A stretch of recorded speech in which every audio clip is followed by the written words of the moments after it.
Simple answer, happiness. Where is happiness?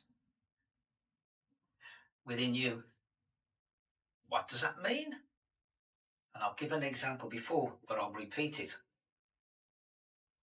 When somebody comes to you, anybody who you know, who you say you love, who you say you love, when they approach you, it activates the bliss inside you. As soon as you see them, as soon as you see a little baby, as soon as you see a lovely dog, as soon as you see different people that you know, children, it activates the love in you. So it's inside you. But that is what we're trying to reach. Now, for instance, if somebody comes to you and you really care for them, you feel this activation inside yourself, and they feel the same. They feel the activation in them. You see the light shoot out of them and the light shooting out of you. Now, that love that you feel for them and that love that you feel for them, the love that they feel for you and the love you feel for them, it is not separate. It's one love. It's just oneness. You know you're one. So that love that's within inside you, when you enter this body, because you're on the earth here, you're getting it and you're not getting it. You're getting it and you're not getting the love. You're getting the love and not getting the love. That's duality. But every time you tap onto that love, it's inside you. For instance, you see a car, say, I love that car. But it's not the car. It's the bliss that comes within you when you look at the car. So happiness is actually within you. Now, what people are looking for is that, let's keep it simple, is happiness. And we all find it in different ways.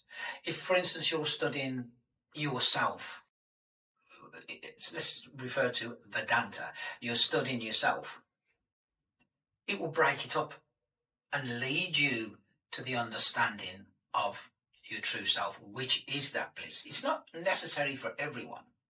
And you'd be sitting down and studying the mind, the intellect, the ego, the three subtle bodies, the gunas, your vasanas. Just put them aside a minute. That's what you'd be studying. That's specific it would be also in the other cultures studying that. So basically, I was referring there to Vedanta. It's a study of the self. So they'll break it all down, and they're going in and in and in and breaking it all out, and eventually you come to something which is the self, which is within, which all cultures have said, and it's pretty similar to what you experience when you go into deep sleep, because you go from here, you go to dream, and then you go into this bliss. Now that bliss, in everyday life, we get it in spurts here and there, but that is your true nature. So it's helpful if you want to study who you are, to tap onto this and you don't need to tap onto it because it's already your nature. You are that bliss, but it's recognizing it. And many cultures have spoke about this. You had speaking about know thyself. So, very simply, what people are looking for, when you're entered in a particular body, your approach is different. You might find that love in a garden, and it activates that love in you. You might find it fixing a car. You might find it walking in nature. You might find it having a baby. You're always tapping on to this bliss, but that is your nature. That is your nature. But what stops us from tapping on to this bliss? Quite often, it's the things that we've been told in the past of what we are not. When you see a child playing in the playground, has it got all that stuff in its head that it shouldn't? All this stuff in its head, what we walk around with? No, it's clear. And you see the light shining through them. But to finish off here, but as we get older as adults, we have the thoughts, and we hang on to the thoughts. And the thoughts come and go. We're not our thoughts, obviously, because there has to be something there.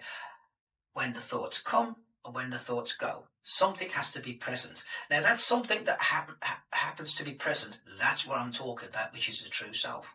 When you recognize that, you will let the thoughts go.